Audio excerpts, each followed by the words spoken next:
A gente não tem simplesmente duas pessoas querendo assumir o poder, dois super-heróis. Não é sobre o candidato que vai salvar minha vida, aquele meu político que é o meu herói. A gente tem aqui duas ideologias bem diferentes e com isso formas de governar completamente diferentes. De um lado a gente tem um governo, uma ideologia de esquerda, socialista, e isso é declarado, isso não é nenhuma fake news saindo da minha boca, é como funciona a forma deles. E do outro lado a gente tem um governo muito mais de direita, mais conservador e mais liberal. Tá, o que isso representa?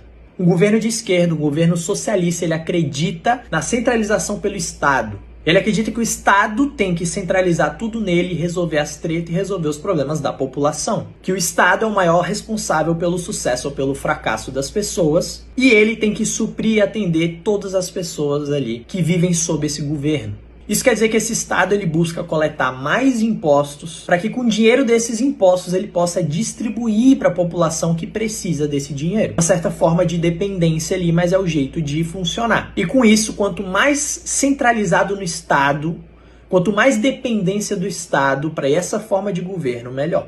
O que quer dizer também menos autonomia, independência e poder pessoal para a população e para os cidadãos. Do outro lado, no governo de direita, no governo mais liberal, a gente tem um pouco mais essa descentralização desse poder do Estado e coloca um pouco mais de poder nas pessoas. Então tem menos impostos, mais incentivos a empreendedorismo, mais incentivos a iniciativas privadas e da independência do Estado. É uma forma de governar muito mais empreendedora. É uma forma de governar que busca lucro e que busca colocar na mão da sua população não o seu pão de cada dia, mas a sua fábrica de fazer pão, da independência. A meritocracia, você constrói a sua liberdade, você constrói a sua riqueza de acordo com as suas habilidades, o seu mérito. O que pra mim, pra você que me segue aqui, presta atenção, faz absoluto todo sentido. Se você quer prosperar na vida, se você quer empreender, se você quer crescer, se você quer ser livre, se você quer fazer diferença na sua vida, na vida dos seus e na vida das pessoas através da sua produção, da tua mensagem, do teu trabalho, não tem como fazer sentido para você uma ideologia que é contrária disso. E aí tem uma grande questão da falácia dos pobres, né? Que o governo de esquerda ele só olha para os pobres. Para pensar comigo um pouquinho. Se o governo de esquerda ele precisa aumentar os impostos, diminuir a iniciativa privada, para que as coisas aconteçam como eles querem que aconteça, sabe o que vai acontecer? Primeiro, o preço das paradas vão subir, porque quanto mais impostos coletados, melhor. E absolutamente tudo que a gente consome, tudo que a gente vive são impostos, em sua grande maioria, maior parte. E quando o preço das coisas sobem, quando o preço da gasolina sobe, quando o preço da alimentação e de tudo sobe, quem tu acha que vai sofrer? É o rico, que não vai mudar nada ele pagar 5 ou 10 reais no preço da gasolina? Ou é o pobre, que precisa de cada centavo dessa variação de gasolina? E pensa uma outra coisa aqui comigo, porque as pessoas querem dividir, né? Não, o governo de direita, o liberal só pensa nos ricos e o outro pensa nos pobres. Não existe essa separação, brother. Não existe ricos contra pobres. Não existe empregador contra empregado. Não mais aonde a gente vive hoje. Com tanta iniciativa privada, internet, marketing digital. A gente está vivendo a era do empreendedorismo. E aí esse governo faz o quê? Fode o empresário, enfia imposto, dificulta, burocratiza, coloca um piso salarial que não faz sentido, já que é uma guerra entre empregador e empregados. E aí o que acontece com o empreendedor? Se lasca e quebra. Sabe quem paga o salário do trabalhador? Não é o governo, não. É o empresário que paga o salário. Então, fode o empresário e fode todo mundo junto. Fode o empresário e fode o país, inclusive. Porque o poder de um país é a sua capacidade de produção. Agora, fora tudo isso, fora toda essa ideologia, tem um segundo motivo pelo qual eu me posiciono como eu me posiciono. O segundo motivo são os resultados. Números, dados, sem emoção, sem quem é legal, quem é feio, quem é bonito, quem é chato, quem é escroto, quem é fofinho, quem fala feio, quem fala bonito, vamos olhar para número. Primeiro, o PIB do Brasil cresceu como não crescia há muito tempo em outros governos. O Brasil teve um crescimento do PIB que superou países de primeiro mundo. Segundo, a gente está com o menor índice de desemprego desde 2015, 9,3% de desemprego. E quando o Bolsonaro assumiu uma herança do governo de esquerda, a gente tinha 14% de desemprego. Isso mesmo diante da pandemia. Sabe por que isso, meu amigo? Iniciativa privada, empreendedorismo, quem gera emprego são os negócios. E a prova disso está aqui. 8,1 milhões de empresas abertas em 3 anos. Enquanto em 14 anos do governo do PT, governo de esquerda, tiveram 8 milhões de empresas abertas. Sabe o que isso quer dizer? 8 milhões,1 em 3 anos versus 8 milhões em 14 anos. Imposto. Todos os impostos federais zerados de gasolina, álcool e diesel. Além de uma redução de 25% do IPI, que é imposto sobre os produtos industrializados. Aonde que um governo centraliza o poder no Estado, que é dependente de impostos, de sugar o dinheiro do povo, vai dar conta de fazer um negócio desse?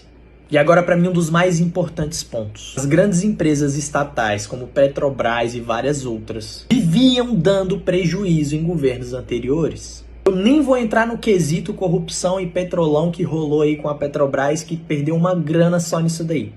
Vamos falar só de gestão aqui. Só para você ter uma noção, em 2015 o prejuízo das estatais eram de 32 bilhões de reais de preju negativo, enquanto nos últimos 3 anos teve lucro. 2020 lucro de 109 bilhões, 2021 lucro de 69 bilhões e por último lucro de 188 bilhões de reais. As empresas que eram poço de perder dinheiro viraram poços de fazer dinheiro. Eu nem vou citar nesse vídeo aqui outras questões também muito importantes. Por exemplo, o número de homicídios que caiu absurdamente, número recorde, apreensão de cocaína, de drogas, dentre outras coisas. Eu te trouxe aqui o que é mais importante para mim, que já me faz tomar uma decisão clara. E o terceiro e último motivo que me faz ter uma clareza óbvia para decidir em quem votar para esse governo tão importante é única e simplesmente a questão corrupção. Rola várias fake news, várias suposições, vários boatos sobre os dois. Que fulano fez não sei o que e vai ser investigado, que fulano não sei o que. Mas eu vou te trazer só alguns fatos e dados aqui agora. O escândalo de corrupção do PT, na época que estourou a bomba, pouquíssimos anos atrás, que você jovem aí provavelmente não tá muito ligado, teve 285 acusações, 600 réus, 347 prisões preventivas, de 196 prisões temporárias, incluindo ex-senadores, ex-ministros, ex-deputados e, sobretudo, a prisão de um cara chamado Lula, que foi condenado em 3 instâncias e que ficou preso, eu não sei se isso é muito claro para muita gente, mas ficou preso durante um bom tempo e acabou de ser solto, não porque ele foi inocentado, porque ele nunca foi inocentado de nenhuma acusação, nenhuma condenação ele foi inocentado, nenhuma. Eu descobri que nem todo mundo sabia disso, então presta atenção que eu vou te explicar. Isso não tá saindo só da minha boca não, tá? Isso você pode pesquisar a fundo, saiu da boca inclusive do Ciro Gomes, que é o cara que apoia ele hoje, é presidente. O único motivo pelo qual o Lula tá solto é por uma manobra jurídica. Depois de anos que ele estava preso e tudo certo, tudo tranquilo, algumas pessoas importantes abriram um recurso lá e pediram para recomeçar o processo do Lula, o processo de julgamento dele, por um motivo: CEP, localização geográfica. Alegaram que a vara que condenou ele não estava no melhor lugar do Brasil para julgar e pediram para recomeçar todo o processo dele de julgamento em uma outra vara em outra cidade. E quando isso aconteceu e foi aceito, eles recomeçaram o processo. E quando o processo foi recomeçar, sabe o que aconteceu? O Lula bateu 75 anos de idade. E quando isso aconteceu, a dívida dele, não dívida, o crime dele caducou. Na Constituição Federal, na nossa lei, existe uma lei que fala que depois de certa idade você não pode mais ser condenado, não pode mais ser julgado. E aí o nosso velhote, Luiz Lula Inácio da Silva, bateu a idade e se livrou das suas dívidas, mas nunca foi inocentado de nenhuma condenação e acusação. Então vocês têm aí a solto agora, não só a solto, mas candidato a presidente da República, um ladrão, um ex-presidiário descondenado. Nunca foi inocentado por ninguém, a não ser pelas fake news aí que estão soltando. Eu tenho ficado abismado como muita gente nem sabia disso, cara. Eu mandei um vídeo do Ciro Gomes falando isso num vídeo para um seguidor meu. E o cara simplesmente bugou, assim. O mundo dele colorido ficou preto e branco. E ele falou assim, mano, o que tá acontecendo? Então que fique a verdade para você aí agora. Candidato Lula nunca foi inocentado. Foi chefe de todo um esquema de corrupção gigantesco, que envolvia muito mais do que o petrolão da Petrobras. E hoje tá arriscando se tornar presidente. Porque ele fala bonito e diz que ama o povo. É um excelente comunicador. E o preço da inconsciência de fechar os olhos para isso hoje pode ser muito alto. O Brasil pela primeira vez está num caminho com grande chance de se tornar nos próximos anos uma das potências mundiais. Você tem noção? Quanto tempo a gente esperou por isso? Quanto tempo a gente trabalhou para isso? Para ver o nosso país deixar de ser um país emergente e se tornar um país de primeiro mundo. Pela primeira vez a gente está tendo a chance de fazer isso, mesmo diante de uma pandemia e uma guerra que rolou nesse governo. Você aí que está em cima do muro, não sabe o que fazer, em quem votar exatamente. Está sendo influenciado por todos os lados, porque é bomba de lá e bomba de cá, dos dois lados. É um jogo bem sujo que está rolando.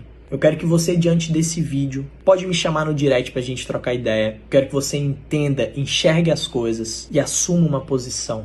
Porque o pior dos lados é em cima do muro.